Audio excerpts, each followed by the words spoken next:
Let's first start with how the brain and the heart both become incoherent.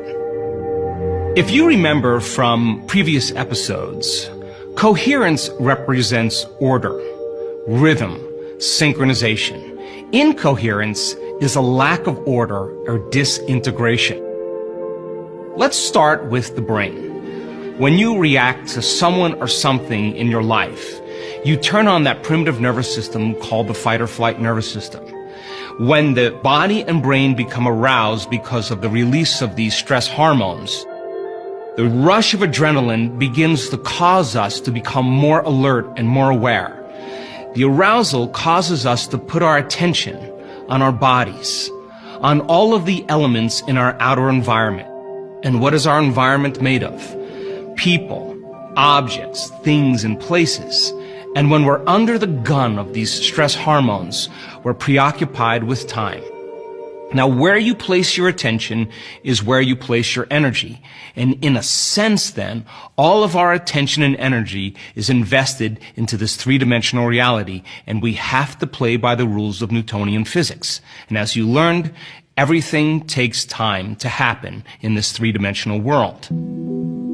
Under these stress hormones and the arousal of those chemicals, the brain moves into a brainwave state called high beta brainwave patterns. And in this state of survival, we try to control and predict everything in our lives. And in a sense, we shift our attention from one person to another person to another person, to another problem, to another place, to another object or thing. And every one of those elements are already neurologically mapped in our brain. In other words, every person, like your boss, your coworkers, your partner, your kids, your cell phone, your computer, where you work, where you live, where you sleep, every one of those elements has a neurological network in your brain. And when the brain is aroused because of those stress hormones, as we shift our attention to each one of those different elements in our external environment, we activate the associated neurological networks. And when that happens, the brain begins to fire incoherently. When your brain is incoherent, you're incoherent. So then, the hormones of stress cause us to narrow our focus on the danger or the element that's causing the stress reaction. And in a sense, we are narrowing our attention on the material world. So then we begin to experience separation because our senses fool us into believing that we're separate from everyone and everything in our lives. And because of the arousal of these hormones, we become materialists. And the material world then, under the gun of the fight or flight nervous system, in this state, it's not a time to create. It's not a time to open your heart. It's not a time to learn. It's not a time to communicate. It's not a time to meditate. It's not a time to sit down and be vulnerable. It's a time to run, to fight, or to hide. So then people habituate in this state and they live 70% of the time under the hormones of stress.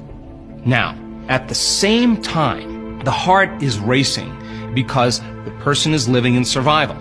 And when the heart is racing, the body is prepared to run, to fight, or to hide.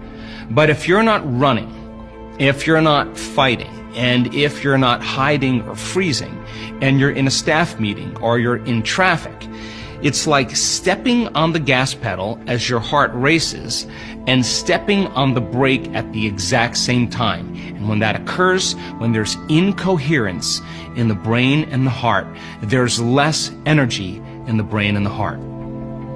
Now, every single one of those elements in your external environment is a known to you because you've experienced them already, and because you've experienced them already, you have a neurological network in the brain. By the same means, if you experienced each one of these elements in your environment, you have a feeling or an emotion associated with them. Now, the stronger the emotion you have to those different elements in your external environment, the more you pay attention to them. So if where you place your attention is where you place your energy, you are giving your vital life force and your power away to all of those elements in your external environment. And in a sense, we have no energy in our inner world for thoughts and feelings to create anything new in our life if all of our attention is on everything known. And over time, we begin to create a connection energetically with everything known in our past, present reality. And they're predicting their future based on the past, and they can't relax into the present moment. If you remember from previous episodes, we have this invisible field of vital life force surrounding us, this invisible field of light and information. And as we respond to some stressor in our lives, we draw from this invisible field of energy and we begin to turn it into chemistry, and the field around our body shrinks. Come more matter and less energy, more particle and less wave. And now we are forcing, controlling, predicting, fighting for, manipulating outcomes, competing for them, because we're matter trying to change matter. And the brain stays highly aroused in those high beta brainwave patterns, and the person has an incoherent brain. And now they are disconnected from their dreams. They're disconnected from everyone and everything in their life, and they're relying on something outside of them to take away those feelings that are created inside of them. And if they're waiting for something to change in their life, then they're not creating anything new in their life. Let's talk about the effects of incoherence. When you have two waves that are coming together, and those waves are incoherent or not synchronized, when they begin to interact or interfere with one another, they begin to create a change in energy. In other words, when waves are out of sync or out of order and they begin to interfere, we begin to diminish the amount of energy in the brain and in the heart. When waves are coherent and they're synchronized, as they begin to interfere with one another, over time, they will begin to create bigger waves. The more synchronized the brain is, the more coherent it is, the more coherent the heart is, the higher the amplitudes, the higher the energy in the brain and the heart. So it makes sense then, when there's incoherence in the brain and when there's incoherence in the heart, there's less energy in the brain and the heart. The more coherence that's created in the brain and the heart, the more energy we have in the heart.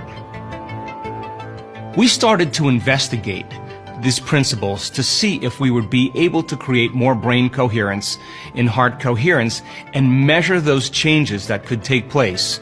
So then, if a person's living addicted to the hormones of stress and they are narrowing their focus on everything material, that's called a convergent focus. That's when we narrow our focus on the material world.